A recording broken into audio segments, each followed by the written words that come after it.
श्री स्वामी समर्थ. स्वागत आहे तुमचं माझ्या YouTube चॅनलवरती. आजचा दिवस तुम्हाला खूप छान, सुखाचा, समाधानाचा जाऊ देत. हीच मी स्वामींच्या चरणी प्रार्थना करते आणि आजच्या या नवीन व्हिडिओला सुरुवात करते. आज आहे 16 ऑक्टोबर 2024 आणि आज आलेली आहे या वर्षातली कोजागिरी पौर्णिमा. हिंदू धर्मात कोजागिरी पौर्णिमेला खूप महत्त्वाचे स्थान आहे. अश्विन महिन्याच्या शुक्ल पक्षातील पौर्णिमेला शरद पौर्णिमा म्हणजेच कोजागिरी पौर्णिमा साजरी केली जाते. कोजागिरी पौर्णिमा सर्वात मोठी पौर्णिमा असते. शरद पौर्णिमेच्या दिवशी चंद्र पृथ्वीच्या खूप जवळ येतो, त्यामुळे आपल्याला चंद्र आकाराने खूप मोठा दिसतो. मान्यतेनुसार शरद पौर्णिमेला रात्री चंद्रातून निघणारा प्रकाश हा अमृतासारखा असतो. या दिवशी दुधाची बासुंदी किंवा खीर तयार करून ती चंद्रप्रकाशात ठेवतात. यामुळे चंद्राचा प्रकाश त्यात पडतो आणि अमृताचा प्रभाव पडतो असे मानले जाते. कोजागिरी पौर्णिमेच्याच दिवशी देवी लक्ष्मी समुद्र मंथनातून प्रकट झाली होती, त्यामुळे ही तिथी देवी लक्ष्मीची जन्मतिथी आहे. आजच्या दिवशी देवी लक्ष्मी खूप आनंदी असते. आजच्या दिवशी ती पृथ्वीवरती अवतरते आणि भ्रमण करत असते. ती प्रत्येक घराजवळ जाते आणि ज्या घरामध्ये जागरण, भजन, कीर्तन, स्तोत्र मंत्राचं पठण होतं त्या घरामध्ये ती प्रवेश करते. आणि देवी लक्ष्मीची मोठी बहीण जिला अक्काबाई किंवा अलक्ष्मी या नावाने संबोधले जाते, ती देखील घरातून काढता पाय घेते. पण देवी लक्ष्मी अशाच घरामध्ये प्रवेश करते जिथे स्वच्छता असते, जिथे नकारात्मकता नसते. त्यामुळे आजच्या दिवशी देवी लक्ष्मीच्या स्वागतासाठी आपल्याला घराची स्वच्छता करायची आहे आणि सोबतच आपल्याला काही उपाय करायचे आहेत. यामुळे देवी लक्ष्मी प्रसन्न होऊन घरामध्ये प्रवेश करते. तर असाच एक उपाय मी आजच्या व्हिडिओमध्ये शेअर करणार आहे. तर या उपायामध्ये आज कोजागिरी पौर्णिमेला तुम्हाला इथे एक स्वस्तिक काढायचं आहे आणि एक दिवा देखील प्रज्वलित करायचा आहे. हा दिवा कुठे, कसा प्रज्वलित करायचा, दिव्यामध्ये कोणती वात घालायची आहे, कोणत्या दिशेला लावायचा आहे, ही संपूर्ण माहिती जाणून घ्यायची असेल तर व्हिडिओ स्किप न करता शेवटपर्यंत बघा. चॅनलवरती पहिल्यांदा आला असाल तर नक्कीच सबस्क्राईब करा आणि असेच नवनवीन माहितीपूर्ण व्हिडिओ बघण्यासाठी बेल आयकॉनलाही क्लिक करा. त्यामुळे जेव्हाही मी नवीन व्हिडिओ अपलोड करेल तेव्हा त्याचं नोटिफिकेशन सर्वात आधी तुम्हाला मिळेल आणि तुम्ही एक पण व्हिडिओ मिस करणार नाही. तर पहा, आज 16 ऑक्टोबर रोजी कोजागिरी पौर्णिमा ही उशिरा रात्री 8:41 सुरू होणार आहे आणि रात्री 12 वाजता आपल्या घरामध्ये देवी लक्ष्मीच्या स्वागताची तयारी आपल्याला करायची आहे. उदय तिथीनुसार 17 ऑक्टोबर रोजी जरी कोजागिरी पौर्णिमा ग्राह्य धरली जात असली तरी सेवा, उपासना आणि खिरीचा नैवेद्य जो आपण घरामध्ये तयार करणार आहोत तो रात्री 12 वाजताच आपल्याला तयार करायचा आहे. याशिवाय जे पौर्णिमेच्या दिवशी उपवास करतात त्यांनी उद्याच्या दिवशी म्हणजे 17 ऑक्टोबर रोजी पौर्णिमेचा उपवास करायचा आहे आणि उद्या सत्यनारायणाची सेवा करायची आहे. आता उद्या सत्यनारायणाची सेवा करायची तर तुम्ही रात्री 12ला देखील करू शकता. रात्री 12 पासून ते उद्या दुपारी 4:56 पर्यंत कोजागिरी पौर्णिमा ही तिथी असणार आहे. तर आता देवीच्या स्वागतासाठी काही उपाय करायचे आहेत. तर पहा, हे उपाय आपल्याला कधी करायचे आहेत तर घराची स्वच्छता वगैरे तर आपल्याला संध्याकाळी दिवे लागणीपासूनच करायची आहे. घरासमोरील अंगण स्वच्छ झाडून घ्यायचं, तिथे छान रांगोळी वगैरे काढायची आणि त्यानंतर आपल्याला हे जे उपाय घरामध्ये करायचे आहेत तर ते उपाय तुम्ही पौर्णिमा तिथी प्रारंभ झाल्यापासून करू शकता. आज शक्य नसेल तर तुम्ही उद्या केले तरी चालतील, पण माझं विचाराल तर मी आजच करणार आहे, कारण आज रात्री देवी लक्ष्मीची मी घरामध्ये पूजा करणार आहे. इंद्र, चंद्र, कुबेर पूजन याचं मी करणार आहे. त्यामुळे ज्याही सेवा, उपासना मी घरात करेल त्या मी आजच करणार आहे. तर आता सगळ्यात आधी देवीच्या स्वागतासाठी आपल्याला स्वस्तिक हे शुभचिन्ह काढायचं आहे. जसं की तुम्हाला माहिती आहे की स्वस्तिक हे शुभचिन्ह पवित्रतेचं, मांगल्याचं प्रतीक आहे. सोबतच स्वस्तिक हे शुभचिन्ह श्रीहरी विष्णूंचं प्रतीक मानलं जातं आणि ज्या घरामध्ये स्वस्तिक हे शुभचिन्ह काढलेलं असतं त्या घरामध्ये देवी लक्ष्मी प्रवेश करते. म्हणूनच आपल्याला आज कोजागिरी पौर्णिमेच्या दिवशी घरामध्ये 3 ठिकाणी स्वस्तिक काढायचं आहे. आता हे स्वस्तिक कशाने काढायचं आहे तर पहा, आज रात्री 12 वाजता गुरुवार सुरू होणार आहे. गुरुवारी आपण हळदीचे अनेक उपाय करत असतो, त्यामुळे आपण हळदीने स्वस्तिक काढायचं आहे. तर कुठे कुठे काढायचं तर सगळ्यात पहिलं स्वस्तिक जे आपल्याला काढायचं आहे ते म्हणजे आपल्या मुख्य प्रवेशद्वारावरती, कारण मुख्य प्रवेशद्वारातूनच देवी लक्ष्मी आपल्या घरामध्ये प्रवेश करते. आपल्या घराला जर 2 दारं असतील म्हणजे एक मेन डोअर आणि एक सेफ्टी डोअर, तर अशा वेळेस कोणत्या दारावरती आपल्याला स्वस्तिक काढायचे तर जे मुख्य प्रवेशद्वार असतं, सेफ्टी डोअर हे मुख्य प्रवेशद्वार नसतं, ते आपण आपल्या घराच्या सुरक्षेसाठी लावलेलं असतं.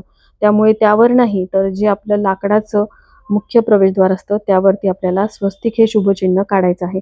तुम्ही भाड्याच्या घरात राहत असाल, स्वतःच्या घरात राहत असाल तरी देखील तुम्हाला हे स्वस्तिक काढायचं आहे. तर नुसतं स्वस्तिक काढायचं नाही, मध्ये तुम्हाला 4 थीम द्यायचे आहेत. बाजूला 2 उभ्या रेषा देखील काढायच्या आहेत. बाजूच्या 2 उभ्या रेषा ज्या आहेत त्या मर्यादा दर्शवतात. म्हणून आपल्याला स्वस्तिक काढत असताना ते परिपूर्ण काढायचं आहे आणि स्वस्तिक हे तुम्हाला रात्री 8:41 नंतर काढायचं आहे. सगळ्यात पहिलं स्वस्तिक हे मुख्य प्रवेशद्वारावरती काढायचं. तर मुख्य प्रवेशद्वार जर तुम्ही सकाळीच पुसलेलं असेल तर तिथे तुम्हाला काढायचं आहे. पुसलेलं नसेल तर तुम्हाला ते रात्री पुसायचं आहे आणि तिथे स्वस्तिक हे शुभचिन्ह काढायचं.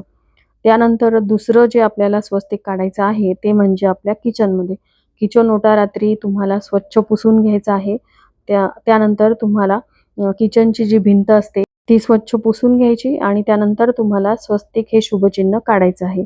हे चिन्ह आपण किचनमध्ये काढल्यामुळे जीही नकारात्मकता आहे किंवा जेही आपल्या किचनमध्ये दोष आहेत, बघा प्रत्येकाचं घर हे वास्तुशास्त्रानुसार नसतं.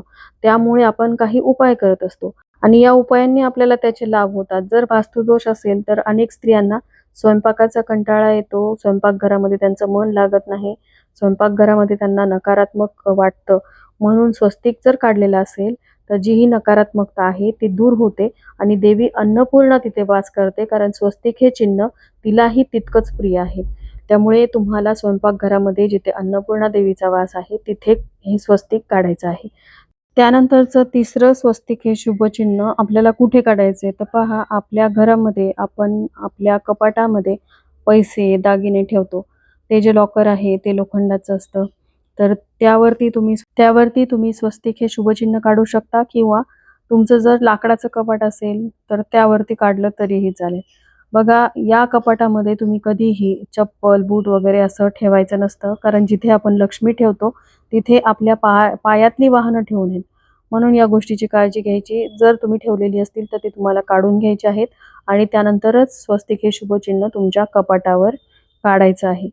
तर अशा प्रकारे आज देवी लक्ष्मीच्या स्वागतासाठी तुम्हाला हे 3 स्वस्तिक शुभचिन्ह काढायचे आहेत.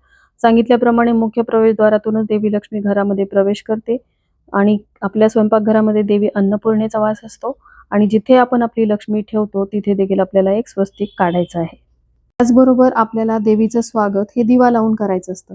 तर सांगितल्याप्रमाणे आपल्या घरासमोरील अंगण आपल्याला सुशोभित करायचं आहे. आज रात्री 12 वाजता आपण देवी लक्ष्मीची पूजा करणार आहोत. तर बरोबर 12 वाजता आपल्याला एक दिवा प्रज्वलित करायचा आहे. हा दिवा जो आहे तो मुख्य प्रवेशद्वाराबाहेर आपल्याला लावायचा आहे. डावीकडे लावा, उजवीकडे लावा, मध्यभागी लावा, कुठेही लावला तरीही चालेल. तर तो दिवा कोणता घ्यायचा तर तुम्ही तो मातीची पंती घेऊ शकता किंवा धातूचा एखादा दिवा घेऊ शकता. स्टील सोडून स्टीलचा दिवा लावायचा नाही. तांब्याचा, पितळेचा असा दिवा तुम्ही लावायचा. त्याचबरोबर तुम्ही कणकेचा दिवा देखील तयार करू शकता. थोडीशी कणिक घ्यायची, त्यामध्ये चिमूटभर हळद टाकायची आणि त्याचा तुम्ही एक दिवा तयार करू शकता. आता जोही दिवा तुम्ही घेतलेला असेल, जर कणकेचा घेतलेला असेल तर तो तुम्हाला दुसऱ्या दिवशी त्याचं काय करायचं हे देखील मी पुढे शेअर करते. तर जोही दिवा तुम्ही घेतलेला आहे त्या दिव्यामध्ये तुम्हाला शुद्ध गाईचं तूप टाकायचं आहे. बघा, शुद्ध गाईचं तूप यासाठी की देवी लक्ष्मीला तुपाचा दिवाच दाखवला जातो. तुपाच्या दिव्याने देवी लक्ष्मी घराकडे आकर्षित होते. आता बऱ्याच जणांच्या घरामध्ये तूप नसतं, तेवढी त्यांची परिस्थिती नसते. त्यामुळे मग तुमच्या घरात जर तूप नसेल तर म्हशीचं तूप असेल तर तुम्ही म्हशीचं तूप वापरू शकता. त्यामध्ये चिमूटभर हळद टाका आणि तूप तुमच्या घरात नसेलच तर तुम्ही तेल घालू शकता, जे देवपूजेसाठी किंवा देवासमोर जो दिवा लावता त्यामध्ये तुम्ही वापरता ते तेल घालू शकता आणि त्यामध्ये तुम्ही चिमूटभर हळद घालायची आहे. आता या दिव्यामध्ये तुम्हाला जी वात घालायची आहे ती म्हणजे तुम्हाला फुलवातच घालायची आहे. फुलवात यासाठी की फुलवातीचं टोक जे आहे ते वरच्या दिशेने असतं. अशीच तुम्ही निरांजनी देखील वापरू शकता. मग निरांजनी वापरत असाल तर त्यामध्ये 2 वातींची एक वात करून तुम्ही घालायची आहे. म्हणजे निरांजनीच्या वातीचं टोक हे वरच्या दिशेने असेल. ती दिशा ईश्वरीय दिशा मानली जाते. आता दिवा कधीही जमिनीवरती ठेवू नये, तर दिव्यासाठी तुम्हाला आसन द्यायचं आहे. तर त्यासाठी तुम्ही एक प्लेट घ्यायची, त्यावरती थोडेसे तांदूळ टाकायचे. तांदूळ कधीही पांढरे ठेवू नये, त्यावरती हळदी कुंकू टाकायचं. त्यावरती हा दिवा तुम्हाला ठेवायचा आहे. त्यानंतर तो प्रज्वलित करायचा, दिव्याला हळदी कुंकू अर्पण करायचं आणि देवीच्या स्वागतासाठी मुख्य प्रवेशद्वाराबाहेर हा दिवा जो आहे तो ठेवायचा आहे. सांगितल्याप्रमाणे रात्री 12 वाजताच तुम्हाला हा दिवा बाहेर ठेवायचा आहे. कारण 12 वाजताच देवी लक्ष्मी ही पृथ्वीवरती भ्रमण करत असते आणि कोण जागते हे बघत असते. त्यामुळेच या पौर्णिमेला कोजागिरी पौर्णिमा असं म्हणतात. तर नुसताच दिवा लावायचा नाही, तर 12 ते 12:40 दरम्यान आपल्याला सेवाही करायच्या आहेत. तर कोणकोणत्या सेवा करायच्या, तर तुम्ही इंद्रचंद्र कुबेर पूजन करू शकता. ते पूजन तुमच्या घरामध्ये करत नसतील तर देवी लक्ष्मीचं तुम्ही नामस्मरण करू शकता. त्यासाठी तुम्ही तुपाचा दिवा लावू शकता आणि देवीच्या एखाद्या मंत्राचं, मग तो कमलात्मक मंत्र असेल किंवा महालक्ष्मी अष्टकम असेल, याचं पठण तुम्ही करू शकता. आता तुमचं मासिक धर्म सुरू असेल तर हा दिवा तुम्ही तुमच्या पतीच्या किंवा मुलांच्या हातून लावून घ्यायचा आहे. शिवाय पूजा देखील तुम्ही त्यांच्याकडून करून घेऊ शकता. असं नाही की घरातल्या स्त्रीनेच ही सेवा करावी. ही संधी आपल्याला वर्षातून एकदाच मिळते, कारण कोजागिरी पौर्णिमा वर्षातून एकदाच येते. त्यामुळे मग प्रत्येकाने या संधीचा लाभ घ्यावा. पण आता तुम्हाला सुतक पडलेलं असेल तर अशा परिस्थितीमध्ये तुम्हाला या सेवा करता येणार नाहीत, पण तुम्ही नामस्मरण करू शकता. ज्यांना काही अडचणीमुळे सेवा करता येणार नाही, त्यांनी देखील रात्री 12 ते 12:30 दरम्यान घराचं मुख्य प्रवेशद्वार म्हणजेच सेफ्टी डोअर लावून उघडं ठेवायचं आहे आणि खिडक्या देखील उघड्या ठेवायच्या आहेत. असं केल्याने देवी लक्ष्मी तुमच्या घरामध्ये प्रवेश करेल, तुमच्या घरामध्ये तिची अखंड कृपा राहील, घरामध्ये सुख समृद्धी येईल.